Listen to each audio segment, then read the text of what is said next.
नमस्कार। आज हम NCERT class 11th chemistry chapter 10 S block elements के बारे में पढ़ेंगे। इस एस ब्लॉक एलिमेंट में हम ये जानेंगे कि कौन कौन से ऐसे एलिमेंट्स हैं जो एस ब्लॉक में आते हैं, कितने ग्रुप्स इसमें सम्मिलित हैं या कितने वर्ग इसमें सम्मिलित हैं। हम इसके इलेक्ट्रॉनिक विन्यास के बारे में जानेंगे, हम इसके विभिन्न भौतिक गुणों के बारे में जानेंगे और साथ में इनके रासायनिक गुणों के बारे में भी अध्ययन करेंगे। लेकिन इससे पहले मैं आपसे कहना चाहूँगा कि आपने इसी कक्षा में एक आवर्त सारणी चैप्टर पढ़ा है, पीरियडिक टेबल। वह आप जानते हैं। वो पीरियडिक टेबल को जब कभी हम एस ब्लॉक एलिमेंट का अध्ययन करें, हम उसको समझें, उसको पढ़ें, तो हमारे दिमाग में पीरियडिक टेबल रहनी चाहिए, आवर्त सारणी रहनी चाहिए। आवर्त सारणी जब हम पढ़ रहे थे तो उसमें हमने आवर्त सारणी को 4 भागों में बांटा था। S block element, P block element, D block elements और एफ ब्लॉक एलिमेंट्स। इस तरह से हम उनको 4 भागों में बांटा था। उनमें से केवल एस ब्लॉक एलिमेंट्स का आज हम पढ़ाई करेंगे या उसका अध्ययन करेंगे। इसके साथ साथ हम यह भी ध्यान रखेंगे, जब हमने आवर्त सारणी चैप्टर पढ़ा था तब हमने ये देखा था कि विभिन्न भौतिक गुणों का पीरियडिक ट्रेंड्स क्या होता है। जैसे हमने परमाणु आकार की बात की थी या हमने आयनिक आकार की बात की थी कि किस प्रकार से वर्ग में आयनिक और परमाणु आकार में परिवर्तन होता है और किस प्रकार से आवर्त में बाएं से दाएं चलने पर होता है। यह हमने सीखा था। इसके अलावा हमने आयनाइजेशन एंथैल्पी, जिसको आयनन एंथैल्पी भी कहते हैं, उसकी भी बात की थी कि आयनन एंथैल्पी में किस प्रकार का परिवर्तन मिलता है। आयनन एंथैल्पी आवर्त में बाएं से दाएं जाने पर किस प्रकार परिवर्तित होती है और वर्ग में ऊपर से नीचे जाने पर किस प्रकार परिवर्तित होती है। हमने इलेक्ट्रॉन लब्धि एंथैल्पी के बारे में भी पढ़ा था कि इलेक्ट्रॉन लब्धि एंथैल्पी किसे कहते हैं और वो किस प्रकार से आवर्त में बाएं से दाएं जाने पर और वर्ग में ऊपर से नीचे जाने पर परिवर्तित होती है। हमने धन विद्युत लक्षण के बारे में भी पढ़ा था। हमने इलेक्ट्रॉन बंधुकता के बारे में या इलेक्ट्रॉन विद्युत ऋणात्मकता के बारे में भी पढ़ा था कि विद्युत ऋणात्मकता में परिवर्तन किस प्रकार से होता है। ऐसे बहुत सारे भौतिक गुणों को हमने विभिन्न S block, P block, D block, F block या पूरे पीरियडिक टेबल के कंसर्न में पढ़ा था। अब हम केवल बात करेंगे एस ब्लॉक एलिमेंट्स की। उन एस ब्लॉक एलिमेंट्स में इन्हीं सब फिजिकल प्रॉपर्टीज़ को पढ़ना है डिटेल में और साथ में इनकी केमिकल प्रॉपर्टीज़ और इनके कुछ इंपॉर्टेंट कंपाउंड्स के बारे में जानेंगे। वे तत्व जिनके अंतिम इलेक्ट्रॉन बाह्यतम एस कक्षक में आता है, एस ब्लॉक के तत्व कहलाते हैं। समझने की कोशिश करें कि जो भी इनका आउटर मोस्ट ऑर्बिटल होगा उसमें जो एस ऑर्बिटल है, यदि उसमें इलेक्ट्रॉन आते हैं, एस तो अंदर भी है लेकिन जो आउटर मोस्ट एस ऑर्बिटल में यदि इलेक्ट्रॉन आते हैं तो वो क्या कहलाते हैं, एस ब्लॉक के एलिमेंट कहलाते हैं। अब आप ये अच्छी तरह जानते हैं कि एस ऑर्बिटल केवल एक होता है। जैसे पी में तो होते हैं 3, डी में होते हैं 5, एफ में होते हैं 7 ऑर्बिटल्स, एस में केवल एक होता है। और यह भी हम जानते हैं कि एक ऑर्बिटल में अधिकतम 2 इलेक्ट्रॉन आ सकते हैं। इसका मतलब ये हुआ कि एस ब्लॉक के एलिमेंट्स में केवल 2 ही वर्ग होंगे, जिसको हम कहेंगे group number 1 and group number 2। 2 ही वर्ग कहलाएंगे क्योंकि एस कक्षक में मात्र 2 इलेक्ट्रॉन आ सकते हैं। और ये भी आप जानते हैं कि एक इलेक्ट्रॉन कैसा करता है, क्लॉकवाइज स्पिन और एक एंटी क्लॉकवाइज स्पिन, या हम कह सकते हैं इनके जो चक्रण क्वांटम संख्या है उनका मान अलग अलग होता है। इसके अलावा मुख्य क्वांटम संख्या, द्विगंशी क्वांटम संख्या और चुंबकीय क्वांटम संख्या का मान इनके समान होते हैं। प्रथम वर्ग के तत्व जिसमें कि अंतिम कोश में पहला इलेक्ट्रॉन भरा जा रहा है, वे कौन कौन से तत्व हैं? Lithium, sodium, potassium, rubidium, caesium और फ्रेंशियम।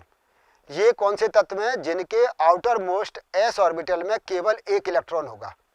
इन्हें क्षारीय धातु भी कहते हैं या इनको एल्कली मेटल्स भी कहते हैं। क्यों कहते हैं? इसलिए कहते हैं कि जब इनको पानी में घोलते हैं या जल में घोलते हैं तो ये हाइड्रोक्साइड्स बनाते हैं और इन हाइड्रोक्साइड्स की नेचर या प्रकृति कैसी होती है, क्षारीय प्रकृति के होते हैं।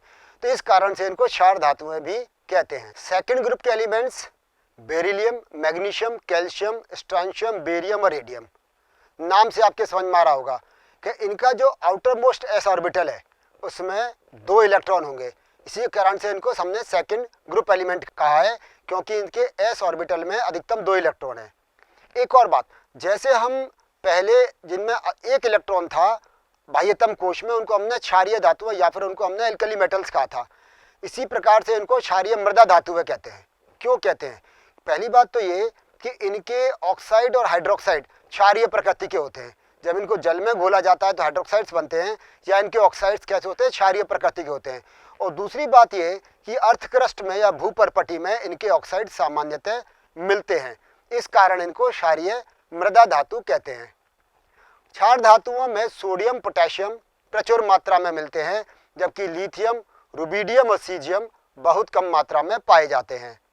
फ्रेंशियम एक रेडियो सक्रिय तत्व है, इसके बहुत सारे आइसोटोप्स मिलते हैं, और उनमें से जो आइसोटोप फ्रेंशियम 223 है वो उसकी अर्धायु या हाफ लाइफ सर्वाधिक होती है, और वो कितनी है, 21 मिनट है।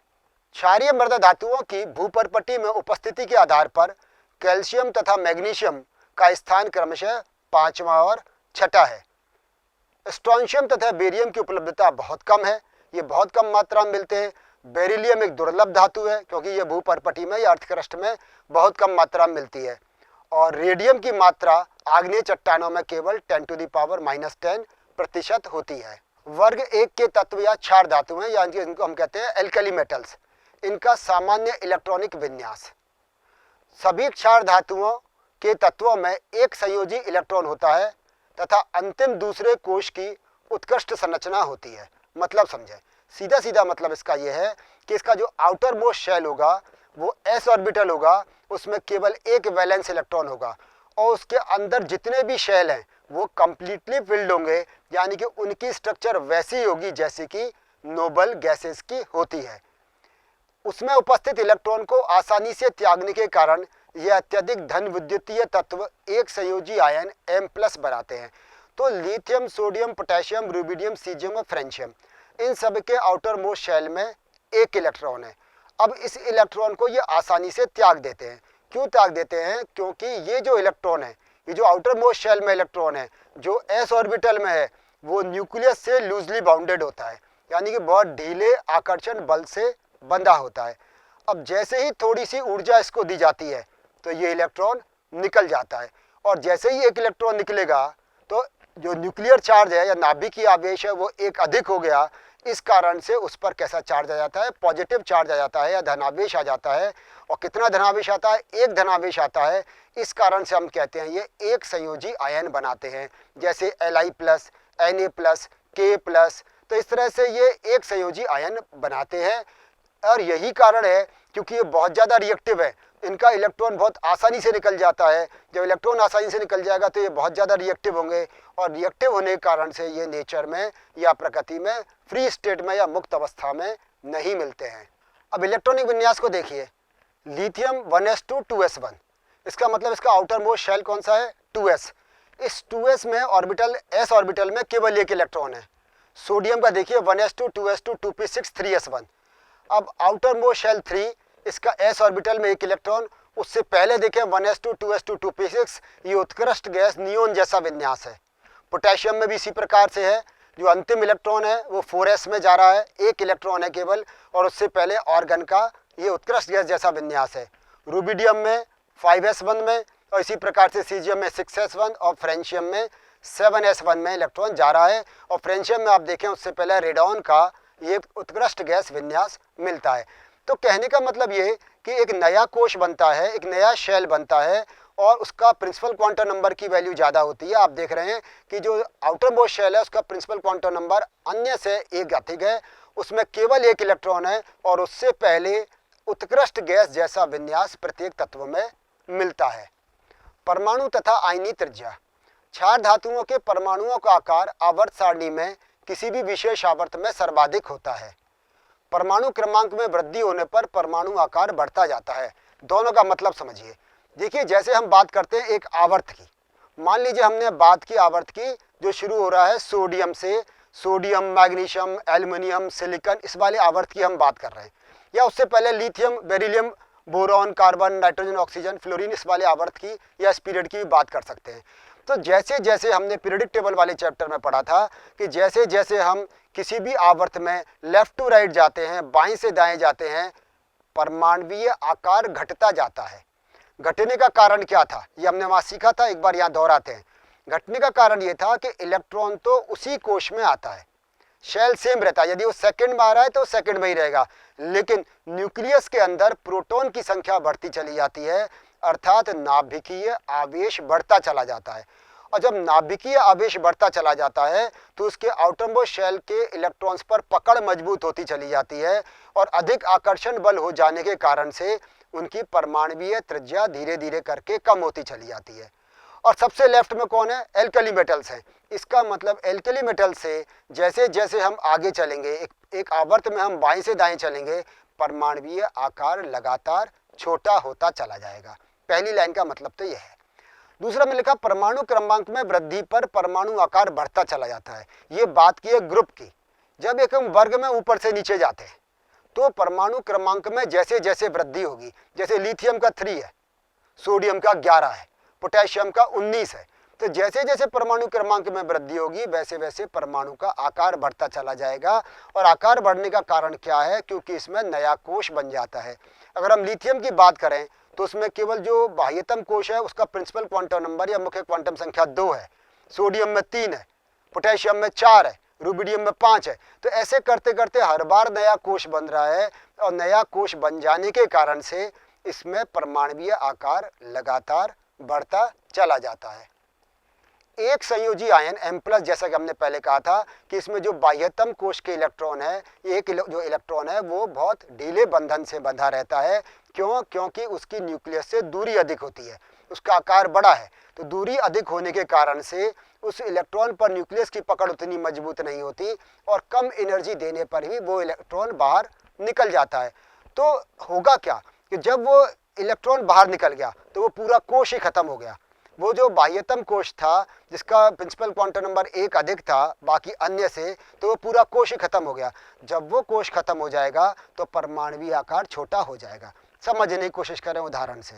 जैसे मान लीजिए सोडियम है 1s2 2s2 2p6 3s1। जैसे एक इलेक्ट्रॉन निकाला, एक इलेक्ट्रॉन निकलते 3s1 पूरा खत्म हो गया, अंदर क्या बच गया? 1s2 2s2 2p6। तो इस कारण से जब पूरा कोश ही खत्म हो गया, एक बाहर का जो शेल है वो ही खत्म हो गया, तो परमाणुीय आकार की तुलना में उसका जो आयनिक आकार है वो हमेशा छोटा होता है। जो एक संयोजी आयन बनते हैं वो अपने पेरेंट एटम से उनका परमाणुीय आकार या हम कहें उनका जो आयनिक आकार है वो हमेशा कम होगा। क्षार धातुओं की परमाणु तथा आयनिक त्रिज्या वर्ग में ऊपर से नीचे जाने तक बढ़ती है। वो हमने पहले ही देख लिया, क्योंकि वो जैसे जैसे हम आगे बढ़ते जाएंगे नया नया शेल बनता चला जाएगा। अर्थात इनका आकार लिथियम से सीजियम तक बढ़ता है और आयनों का आकार भी लिथियम आयन से सीजियम आयन तक बढ़ता चला जाता है। जल योजन एंथैल्पी, हाइड्रेशन एंथैल्पी। क्षार धातुओं की जल योजन एंथैल्पी आकार बढ़ने पर घटती जाती है। ये देखें, समझे बात ध्यान से कि लिथियम की हाइड्रेशन एंथैल्पी सर्वाधिक होगी। इसका मतलब क्या हुआ? क्यों कारण होगी? इसका कारण ही बताते हैं, पहले मतलब समझे क्या हुआ कि लिथियम से सबसे ज़्यादा वाटर मॉलिक्यूल जुड़े रहेंगे और जितने ज़्यादा वाटर मॉलिक्यूल जुड़ेंगे, जितने जल के अणु का अधिक एसोसिएशन होगा, उतनी ही ऊर्जा बाहर निकलेगी और जितनी ऊर्जा बाहर निकलेगी हम कहेंगे उसकी जल योजन एंथैल्पी का मान उतना ही अधिक होगा। अब आगे की बात सुनो। लिथियम का साइज है सबसे छोटा। जितना छोटा साइज होगा कैटायन का वो उतने ही ज़्यादा वाटर मॉलिक्यूल को ध्रुवित करके अपनी ओर एसोसिएट कर लेगा। First hydration sphere, second hydration sphere, third hydration sphere, इस प्रकार से बनते चले जाते हैं। तो जितना छोटा कैटायन उतने ज़्यादा वाटर मॉलिक्यूल को वो एसोसिएट करेगा। इस कारण से जितने ज़्यादा वाटर मॉलिक्यूल जुड़ेंगे उतनी एनर्जी बाहर ज़्यादा निकलेगी और जितनी ज़्यादा बाहर निकलेगी हम कहेंगे उसकी हाइड्रेशन एंथैल्पी उतनी ही अधिक होगी। को लिथियम की हाइड्रेशन एंथैल्पी सर्वाधिक होगी, सीजियम की सबसे कम होगी, क्योंकि सीजियम का आकार बड़ा है, वो उतने अधिक वाटर मॉलिक्यूल को ध्रुवित करके एसोसिएट नहीं कर पाएगा। लिथियम के जल योजन की मात्रा अधिकतम होती है, इसलिए लिथियम के अधिकांश लवण जल योजित हो जाते हैं।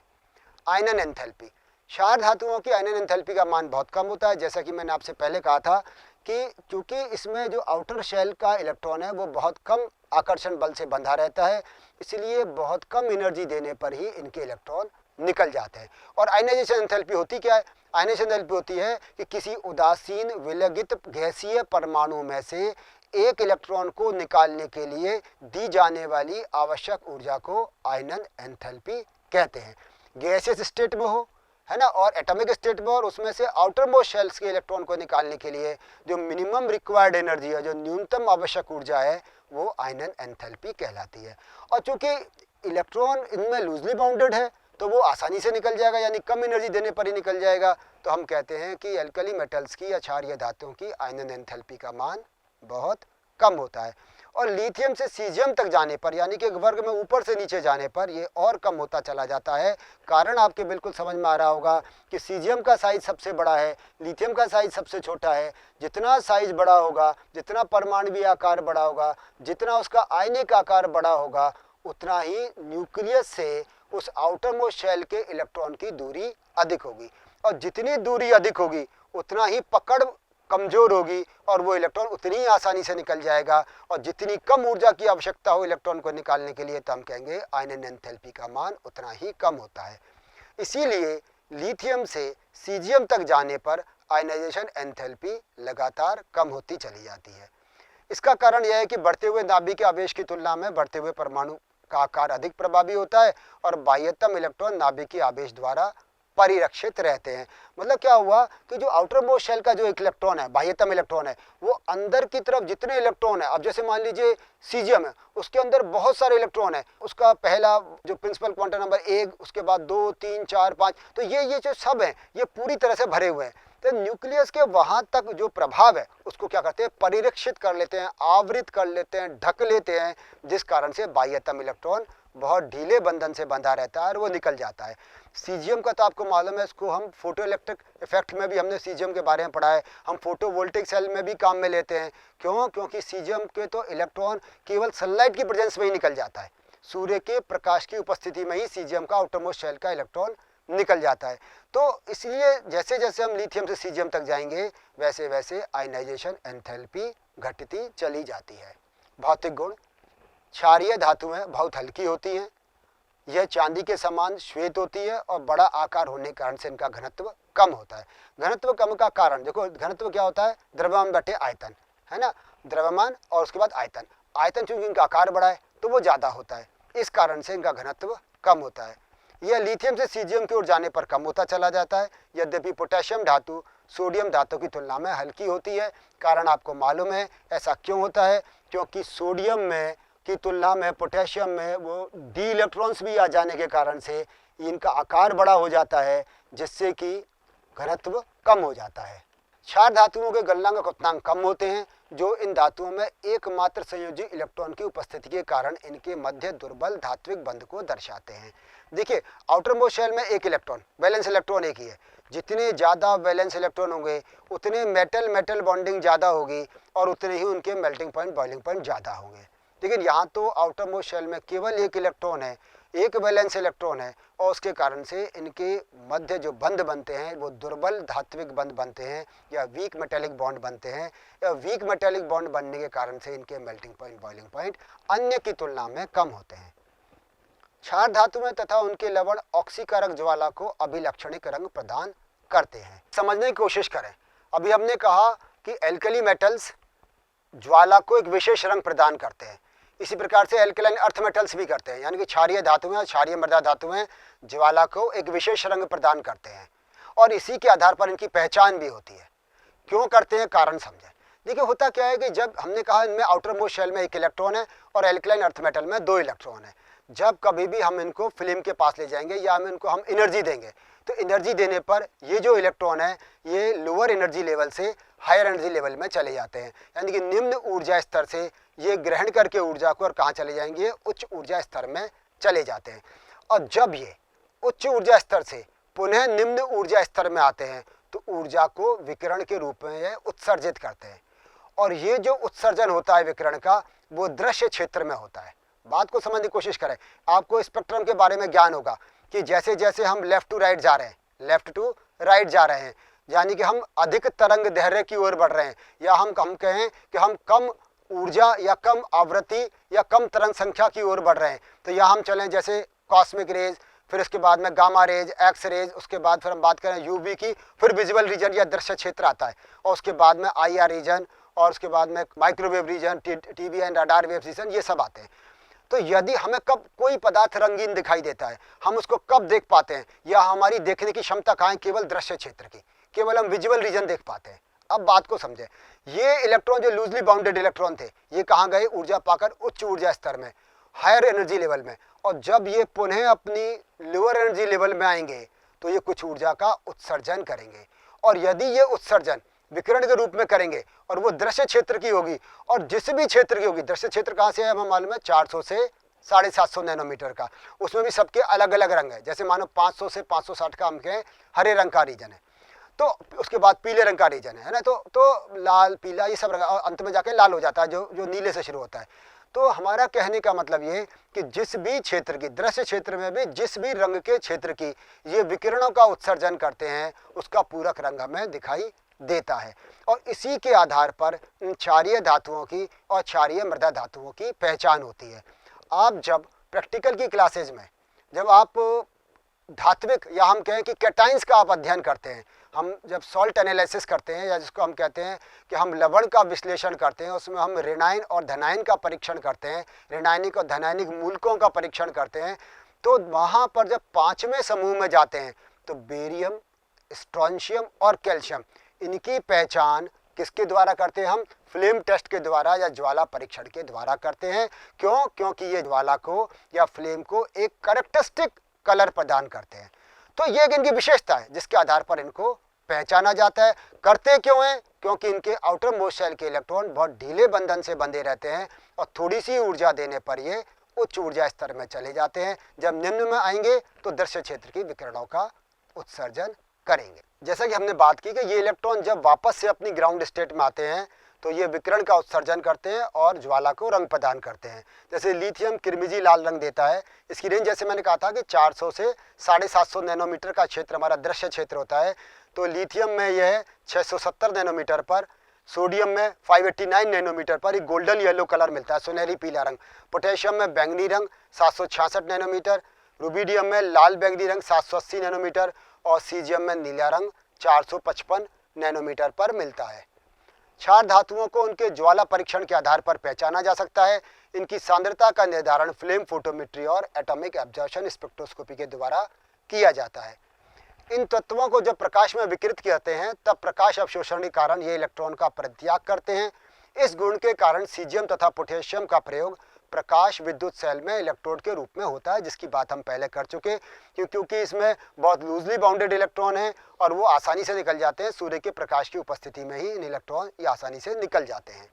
रासायनिक गुण की बात करते हैं। बड़े आकार तथा कम आयनन एंथैल्पी के कारण क्षार धातुएं अधिक क्रियाशील होती हैं। देखिए, इसकी हमने पहले भी बात की थी। आकार बड़ा है, इलेक्ट्रॉन आसानी से निकल रहा है, आयनाइजेशन एंथैल्पी का मान कम है, इसीलिए ये हाईली रिएक्टिव होती हैं।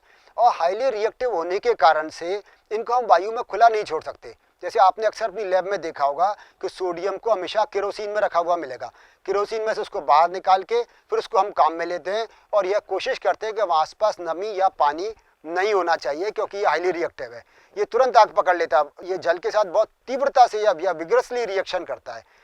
तो चूंकि इनका जो आउटर मोस्ट शेल में इलेक्ट्रॉन लूजली बाउंडेड है, इनकी आयनाइजेशन एंथैल्पी का मान बहुत कम है, इस कारण से बहुत क्रियाशील धातुएं ये होती हैं। इनकी जो क्रियाशीलता या अभिक्रियाशीलता है वो बहुत अधिक होती है और वर्ग में ऊपर से नीचे जाने पर यह क्रियाशीलता भी बढ़ती जाती है। क्यों बढ़ती जाती है? कारण आपके समझ में आ रहा होगा, क्योंकि आउटर मोस्ट शेल के इलेक्ट्रॉन पर न्यूक्लियस की पकड़ कमजोर होती चली जाती है या हम कहें आयनन एंथैल्पी का मान कम होता चला जाता है, जिसके कारण से इनकी रिएक्टिविटी बढ़ती चली जाती है। वायु के साथ अभिक्रियाशीलता। क्षार धातुएं वायु की उपस्थिति में मलिन या टर्बिड हो जाती हैं, यानी कि उनकी चमकदार सतह होती है। जितनी भी क्षार धातुएं की जो सतह है वो लस्ट्रस होती है, चमकदार होती है, लेकिन जैसे ही वायु के कांटेक्ट में आती हैं या वायु में उपस्थित नमी के संपर्क में आती हैं तो ये ऑक्साइड और हाइड्रोक्साइड में परिवर्तित हो जाती हैं। तो इनकी जो बाहर की परत है उसके ऊपर ऑक्साइड की या हाइड्रोक्साइड की परत जम जाएगी, जिसके कारण से ये जो उनकी धात्विक चमक थी वो खत्म हो जाती है या बहुत कम पड़ जाती है, मध्यम हो जाती है। उसको हम कहते हैं मलिन होना या फिर वो टर्बिड हो जाती है। ये ऑक्सीजन में तीव्रता से जलकर ऑक्साइड बनाती है। लिथियम तथा सोडियम क्रमशः मोनोऑक्साइड तथा परऑक्साइड का निर्माण करते हैं, जबकि अन्य क्षार धातुएं सुपर ऑक्साइड भी बनाती हैं। लिथियम की ऑक्सीजन से रिएक्शन, ऑक्साइड बनेगा Li2O, सोडियम के साथ ऑक्साइड भी बनेगा और परऑक्साइड भी बनेगा Na2O2। और इसके अलावा पोटेशियम, रुबिडियम और सीजियम ऑक्साइड भी बनाते हैं, परऑक्साइड भी बनाते हैं और सुपर ऑक्साइड भी बनाते हैं। जो लिथियम है वो सुपर ऑक्साइड नहीं बनाता, सोडियम सुपर ऑक्साइड नहीं बनाता, समझ रहे हैं ना बात को। लेकिन जो रुबिडियम, सीजियम और पोटेशियम है वो सुपर ऑक्साइड्स भी बनाते हैं। Super oxide ion O2 minus बड़े धन आयनों जैसे K plus potassium, rubidium plus तथा सूजियम की उपस्थिति में स्थायी होता है। इन सभी ऑक्साइडों में क्षार की ऑक्सीकरण अवस्था +1 होती है। लिथियम अपवाद स्वरूप वायु में उपस्थित नाइट्रोजन से अभिक्रिया करके लिथियम नाइट्राइड बनाता है। थोड़ा सा यहाँ समझें, आगे डिटेल में समझेंगे कि अन्य क्षार धातुएं जैसे सोडियम, पोटेशियम, रुबिडियम, सीजियम आदि नाइट्रोजन से अभिक्रिया करके नाइट्राइड नहीं बनाते। सेकंड ग्रुप के मैग्नीशियम बनाता है और फर्स्ट ग्रुप में केवल एक लिथियम है जो नाइट्रोजन से अभिक्रिया करके लिथियम नाइट्राइड बनाता है। लिथियम का यह व्यवहार इसके अन्य तत्वों से इसको भिन्नता दर्शाता है या इसको अलग करता है, क्योंकि लिथियम नाइट्रोजन से अभिक्रिया करके लिथियम नाइट्राइड बनाता है, जैसा कि सेकंड ग्रुप का मैग्नीशियम बनाता है, और अन्य क्षार धातुएं नाइट्राइड नहीं बनाती हैं। क्षार धातुओं को वायु एवं जल के प्रति उनकी अति सक्रियता के कारण सामान्यतः केरोसिन में रखा जाता है। ये इनके कुछ भौतिक गुणों की बात की है। परमाणु क्रमांक लिखा हुआ है। परमाणु द्रव्यमान देखें तो इनका 6.94 लगभग 7 के आसपास है। सोडियम का 23, पोटेशियम का 39, रुबिडियम का 85। इस तरह से इनके परमाणु क्रमांक आपको दिखाई दे रहे हैं। इलेक्ट्रॉनिक विन्यास की हम बात पहले कर चुके हैं। आयनाइजेशन एंथैल्पी, आयनन एंथैल्पी के मान बहुत कम होते हैं और आप देख रहे हैं आयनन एंथैल्पी के मान कि जैसे जैसे हम वर्ग में ऊपर से नीचे जा रहे हैं आयनन एंथैल्पी का मान भी कम होता चला जा रहा है। 520, 496, 419, 403 और 376, यानी कि जैसे हम लिथियम से सीजियम जाएंगे कम एनर्जी देने पर ही इलेक्ट्रॉन निकल जाएंगे। जल योजन एंथैल्पी, जैसे हमने पहले कहा, लिथियम की सर्वाधिक होती है। जब लिथियम को, उसके यौगिकों को हम जल में घोलते हैं तो वो उनकी हाइड्रेशन एंथैल्पी सर्वाधिक होती है। आप देखें -506, माइनस का साइन केवल ये शो कर रहा है कि यहाँ पर ये एनर्जी रिलीज हो रही है, ऊर्जा का उत्सर्जन हो रहा है। तो वह 506, 406, 330, 310 और 276, जैसे जैसे हम वर्ग में ऊपर से नीचे जा रहे हैं जल के जुड़ने की क्षमता कम होती चली जा रही है, और जब की जुड़ने की क्षमता कम हो रही है तो उससे निकलने वाली ऊर्जा भी कम होती चली जाती है। धात्विक त्रिज्या लगातार बढ़ती है। हमने कहा वर्ग में से ऊपर से नीचे जाने पर लगातार धात्विक त्रिज्या बढ़ती है, उसी प्रकार से आयनिक त्रिज्या का मान भी बढ़ता चला जाता है। गलनांक अथुनांक के मान धीरे धीरे करके कम होते चले जा रहे हैं, जैसा कि हमें टेबल में दिखाई दे रहा है। क्यों? कारण हमने कहा था कि एक संयोजी इलेक्ट्रॉन है और एक संयोजी इलेक्ट्रॉन होने के कारण से धात्विक बंध या मेटेलिक बॉन्ड इनके कमजोर होते हैं। घनत्व लगातार बढ़ रहा है और जो इनका मानक विभव है इसको हम E0 से रिप्रेजेंट करते हैं, उसमें कुछ वेरिएशन देखने को मिलता है, लेकिन उसमें सर्वाधिक लिथियम का होता है और इसी कारण से लिथियम की रिड्यूसिंग पावर या रिड्यूसिंग नेचर सर्वाधिक होती है। लिथियम में सर्वाधिक अपचायक गुण पाया जाता है। क्यों? क्योंकि इसके E0 का मान सर्वाधिक होता है। सोडियम का सबसे कम है -2.7, इसके अलावा पोटेशियम 2.9 और रुबिडियम 2.9 और इसी प्रकार से सीजियम भी 2.9 होता है। जल के साथ अभिक्रिया, क्षार धातु हम पहले बात की, जल से जैसे अभिक्रिया करेंगी हाइड्रोक्साइड का निर्माण करेंगी और हाइड्रोजन गैस को मुक्त करती हैं। कोई भी मेटल, हम क्षार धातु की बात कर रहे हैं, जल से जब रिएक्शन होगी तो मेटल आयन बनेगा या मेटल का हम क्या हाइड्रोक्साइड्स बनेगा, और हाइड्रोक्साइड बनने के साथ में जो गैस निकलेगी वो कौन सी होगी? हाइड्रोजन गैस होगी। यद्यपि लिथियम के E0 का मान अधिकतम ऋणात्मक होता है, परंतु जल से अभिक्रियाशीलता सोडियम की तुलना में कम होती है, जबकि सोडियम के E0 का मान अन्य क्षार धातुओं की तुलना में कम ऋणात्मक होता है। इसकी बात हम टेबल के समय जब कर ली थी। इस व्यवहार का कारण इसके छोटे आकार तथा अत्यधिक जल योजन ऊर्जा का होना है। लिथियम का आकार सबसे छोटा है, इसकी हाइड्रेशन एंथैल्पी का मान सर्वाधिक होता है।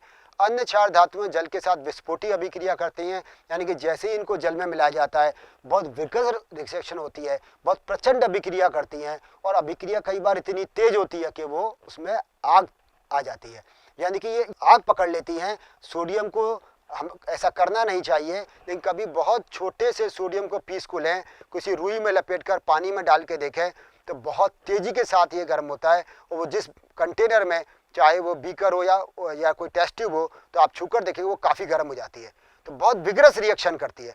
तो ये डेमोन्स्ट्रेशन है वो टीचर की या शिक्षक की उपस्थिति में ही करना चाहिए, आप स्वयं यह कभी ना करें। डाई हाइड्रोजन से अभिक्रियाशीलता, लगभग 673 केल्विन लिथियम के लिए 1073 केल्विन पर क्षार धातुएं डाई हाइड्रोजन से अभिक्रिया करके हाइड्राइड्स बनाती हैं। सभी क्षार धातुओं के हाइड्राइड ठोस और आयनिक होते हैं। एवं इन हाइड्राइडों के गलनांक उच्च होते हैं। यानी कि जितने भी चाहे सोडियम है NaH, lithium LiH, potassium KH, तो जितने भी बनेंगे ये हाइड्राइड्स बनेंगे। और ये हाइड्रेट कैसे होंगे? आयनिक प्रकृति के होते हैं। ऐसा नहीं है कि हाइड्रेट डी ब्लॉक के एलिमेंट्स नहीं बनाते, वे भी बनाते हैं, इंटरस्टिशियल हाइड्राइड बनाते हैं। पी ब्लॉक के एलिमेंट्स भी हाइड्राइड्स बनाते हैं, वो सहसंयोजक प्रकृति के होते हैं। लेकिन जो एस ब्लॉक के एलिमेंट हाइड्राइड बनाते हैं वो आयनिक प्रकृति के होते हैं, इनके गलनांक के मान भी काफ़ी अधिक होते हैं। हैलोजन से अभिक्रियाशीलता, क्षार धातुएं हैलोजन से अति शीघ्र प्रबल अभिक्रिया करके आयनिक यौगिक बनाती हैं। जैसे क्लोरीन से रिएक्शन करेंगे तो NaCl बनेगा, Na+Cl-। आप समझ रहे हैं ना?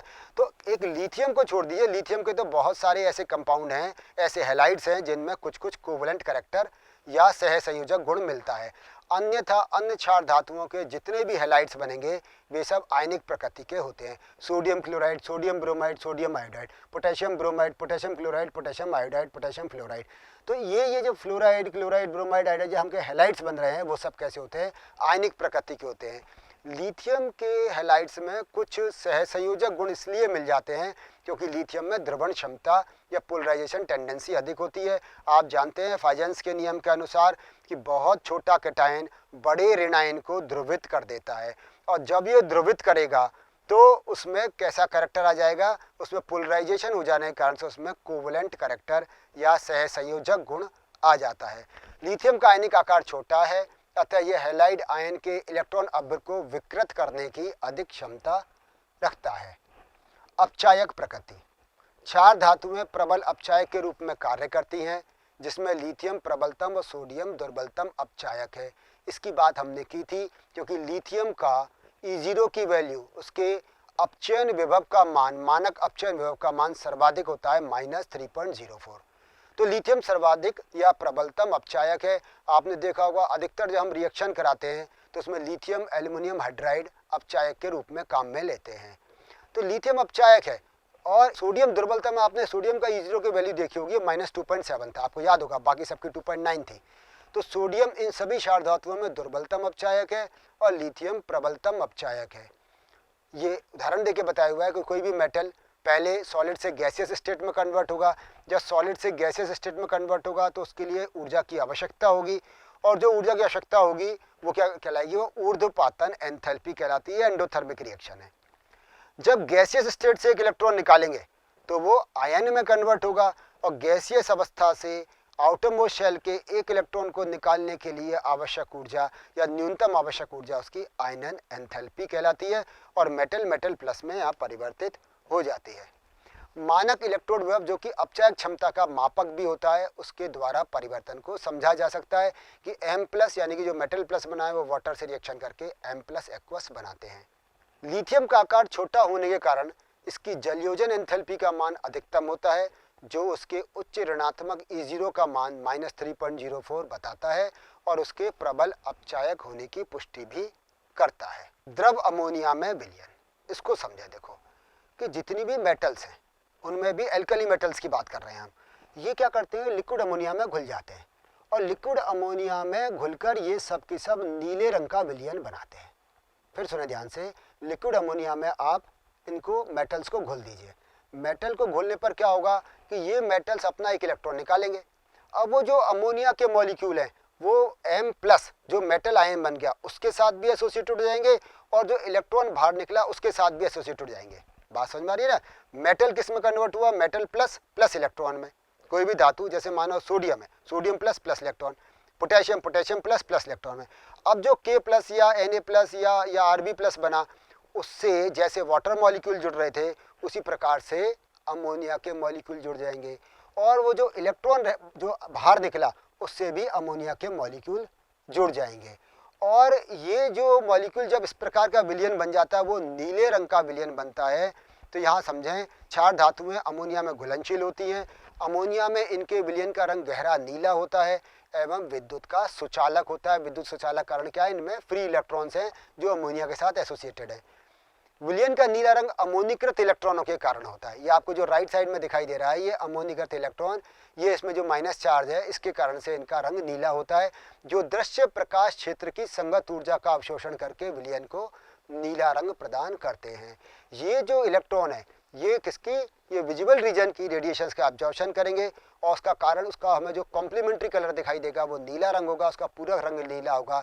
इसीलिए क्षार धातुओं के अमोनिया में जितने भी विलयन बनते हैं, क्योंकि वो आप पूछोगे कि भाई सभी का नीला रंग क्यों है, क्योंकि सभी एक इलेक्ट्रॉन निकाल रहे हैं और इलेक्ट्रॉन कोई से भी मेटल से निकले उसकी नेचर एक जैसी होगी।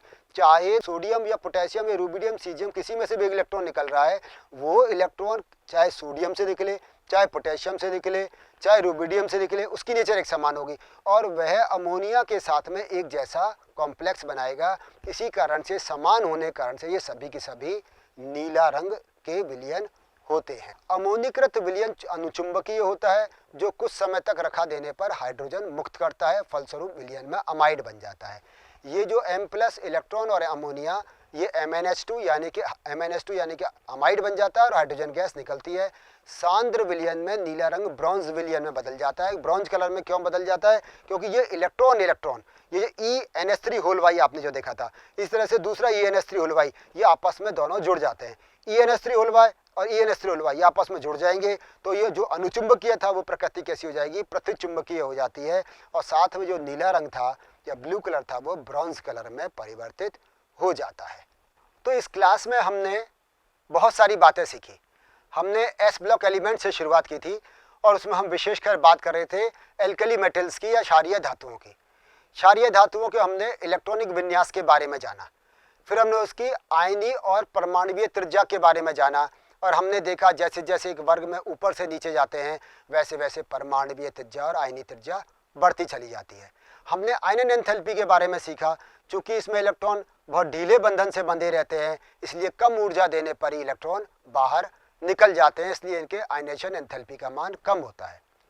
हाइड्रेशन एंथैल्पी लिथियम से लेकर सीजियम तक जाने पर कम होती चली जाती है, क्योंकि इनके आउटर मोस्ट शेल में एक इलेक्ट्रॉन के निकल जाने के बाद में एक संयोजी आयन बन जाता है और वो जो एक संयोजी आयन जो बनता है M+, वो उसके धात्विक बंध, क्योंकि आउटर मोस्ट शेल में एक इलेक्ट्रॉन है तो मेटेलिक बॉन्ड वीक होते हैं, दुर्बल होते हैं और इस कारण से इनके गलनांक क्वथनांक भी कम होते हैं।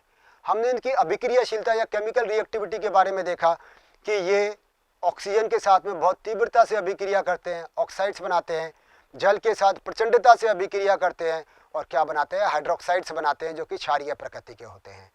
हमने इनके हैलाइड्स सीखे कि ये हैलाइड बनाते हैं बहुत तीव्रता से, क्यों हैलाइड में एक इलेक्ट्रॉन की आवश्यकता है और इनको एक इलेक्ट्रॉन देना है, आयनिक बॉन्ड बन जाता है। लिथियम के जो हैलाइड्स हैं वो कुछ उनमें कोवलेंट बॉन्ड होता है, अन्यथा सभी आयनिक प्रकृति के होते हैं। तो हमने इनके हैलाइड्स के बारे में जाना और लास्ट में हमने इनके अमोनिया के विलयन के बारे में जाना कि जब मेटल्स को, एल्कली मेटल्स को हम अमोनिया, लिक्विड अमोनिया में डिजॉल्व करते हैं तो सभी का रंग नीला होता है, लेकिन जब ये विलयन सांद्र हो जाता है या कंसंट्रेट होता है तो ये ब्रॉन्ज कलर का या कांसे के से रंग का हो जाता है।